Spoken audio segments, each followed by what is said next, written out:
Hello everybody and welcome back to the Fantasy Football Fix YouTube channel. My name's FPL Phillips and this is your Game Week 31 episode of Eddie versus the Algorithm with the new and improved format that we saw last week. So if you did enjoy that episode and you are liking how the new format is seeming, then make sure to drop a thumbs up. If you are new around here, make sure to subscribe. This is the only series like it on FPL YouTube where we put a man up against a machine for every game week of the FPL season, and we see which can score better. My own free hit teams each week, or the Fantasy Football Fix's algorithm teams.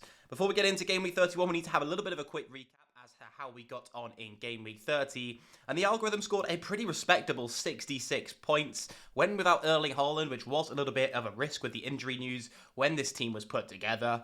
But overall, some clean sheets from the defence with De Gea and some Aston Villa defenders, combined with a return in midfield or two from Kevin De Bruyne and Marcus Rashford, did make up a very decent points total really. Captain Kane actually worked out pretty well as well, 9 points doubling to 18, giving the overall score of 66. Did I manage to outscore the algorithm team this week? Well, actually, in Game Week 30, I did manage to outscore the algorithm 68 points, so very narrow between the two of them. Luckily for me, it was pretty much down to the fact that Dalot didn't play, and I got Malacia's 9 points that you can see there off the bench in sub position 2, coming in for him into the defence, as Harrison couldn't come in, otherwise the team wouldn't have 3 defenders in it still. That combined with great scores from Martinez and Alex Moreno, so still with the Aston Villa double up, but actually outscoring the Villa double up that the algorithm went with. Jack Grealish in midfield with 12 points, and Erling Haaland up front with 12 of his own, gave me the edge over the algo, even though I went with a slightly weaker captaincy option in the end in the form of Ollie Watkins. Just didn't want to take that too much of a punt on Haaland with the injury news I had when I did put this team together. So overall, that makes it a 2-point gap in the season scorings from me to the algorithm, now 14-12. So let's get into Game Week 31 and see if the algorithm can pull one back and reduce the gap to just 1 week.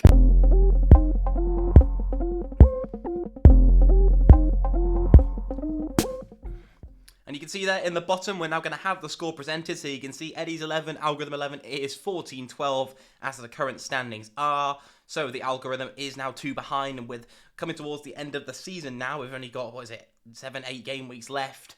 Then we do need to get the algorithm moving back. If it wants to get in with a chance, it's going to have to probably win this week. A 3-point gap, you'd have to say, would be quite hard to pull back. So this is the team it's gone with to try and do such that. In goal is going to go for David Raya. So the algorithm going for the Brentford goalkeeper away at Wolves. Pretty decent chance of a clean sheet there, I would say. I think a lot of people own David Raya and will be starting him over someone like a Kepa in their teams at the moment. This looks good for clean sheet odds as well. The Fantasy Football Fix algorithm predicting a clean sheet for Brentford. And even though it's an away fixture, I would back that as well. I think Brentford have looked a little bit more improved on the road recently. Wolves, overall, throughout the course of the season, haven't been scoring many goals. I do like that pick. That's quite a budget option too. In defence then, it's going to be a back 3 featuring another Brentford asset and then 2 Spurs defenders. So overall, 4 defensive options only from 2 separate teams, with Rico Henry coming in from Brentford and then Pedro Porro and Perisic, the ones selected from Spurs.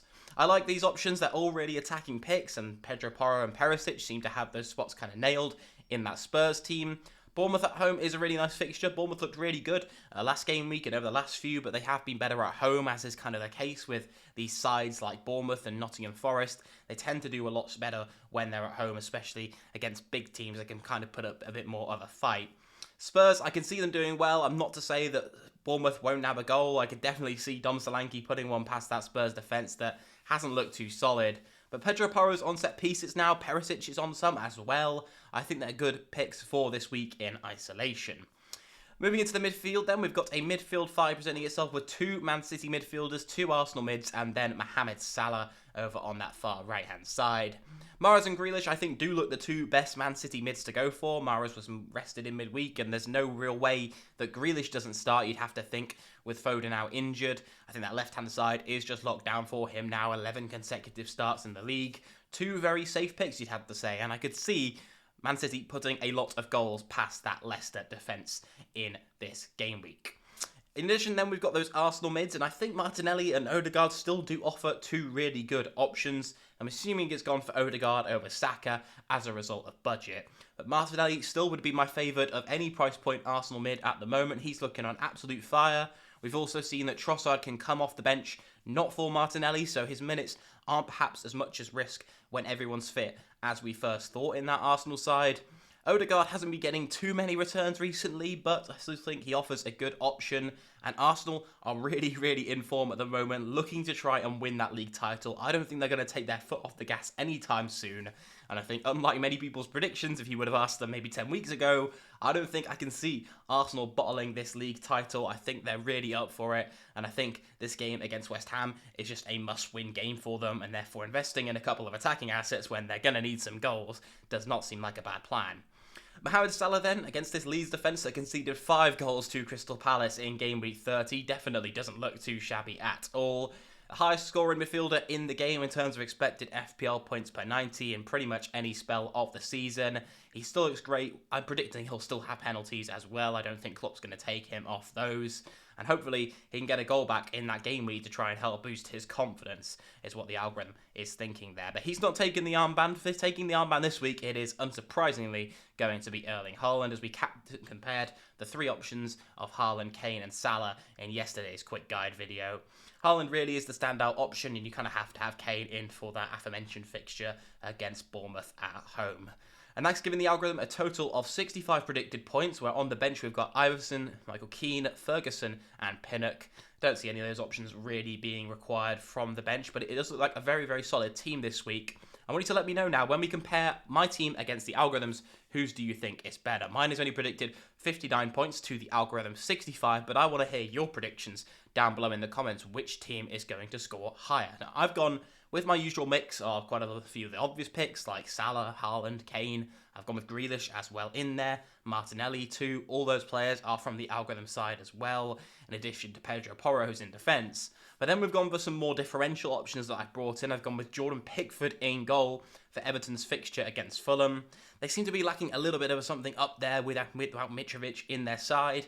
Home fixture for Everton. They always seem to put up a fight at home, and hopefully they can have one of their days where they look solid defensively and keep a clean sheet. Even if not, Pickford has been looking great recently. He's seeming confident, so he can make some save points even if he doesn't get the clean sheet.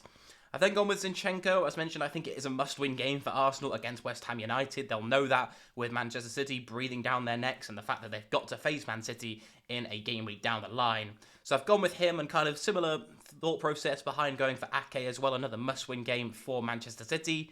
Whether they'll get 5 goals up and then concede again, almost like they did against Southampton, where they were so clear that Southampton just managed to grab a goal. I could see that happening, but I think a few of the Man City defenders do look solid options at the moment and relatively rotation-free. I don't think that Ake, Akanji, Stones or Diaz are relatively risk of rotation. I have to say that with the fact that Pep, you never know. He can absolutely troll you. You have to touch wood on regards to that, but I've gone with Ake in this side. In midfield then, I've gone with McAllister as a little bit of a differential option. I think he's one against Chelsea, who I could see Brighton definitely getting a few decisions going their way after the fact that they had to have the Premier League Refereeing Association apologise to them over what went on against Spurs. I'm not saying that I'm going with him just because he's got the penalty threat and that Brighton will be given a soft penalty in this game week. I still think McAllister looks a brilliant option.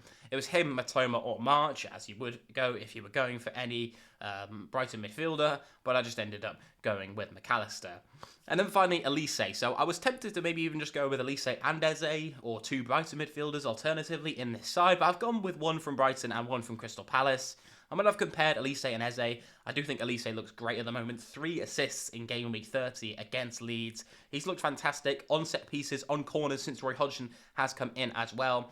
And when we look at the small sample size, albeit from the last couple of game weeks where Hodgson's been in charge, Elise's got some of the best underlying data of all midfielders in the league. On the bench then, I've got Iverson, and then I've got Guehi, Vinicius of Fulham, and then also Tarkowski of Everton as well. But I'm hoping, likewise with the algorithm side, that none of those players from the bench will be required. But as mentioned earlier, I want you to let me know down below in the comments, who do you think is going to come out on top this week? Are you enjoying the new format? Do you think I'm going to be able to beat the algorithm overall as we head towards the end of the season? Hopefully, by the time game week 38 rolls around, I'll have come away with the W. I wish you all the best of luck with your own individual teams in game week 31, and I'll see you all very soon. Goodbye.